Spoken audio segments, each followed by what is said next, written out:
আসসালামু আলাইকুম। কেমন আছেন সবাই? আমরা ভালো নাই।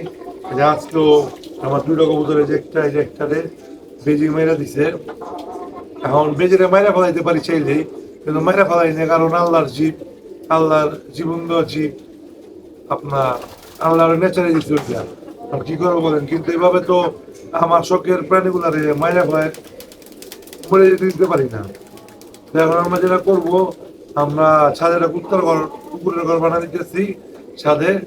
আর এইটারে হয়তো বাঁচানো যাবে না, কারণ পাও পুরো নিয়ে গেছে, বাঁচলে হয়তো এক পাও ন্যাং হয়ে বাঁচবে, কিন্তু আমরা অবশ্যই চেষ্টা করবো যাতে বাঁচান যায়। তো প্রাথমিক চিকিৎসা হিসাবে যে নাপা দিয়ে দিতেছি আর হলুদ লাগা দিতেছি। সবাই একটু ভালো আইডিয়া দিবেন যে কিভাবে আপনার কি করা যায়, কবুতরগুলোকে একটু চেপে রাখা যায়। ধন্যবাদ।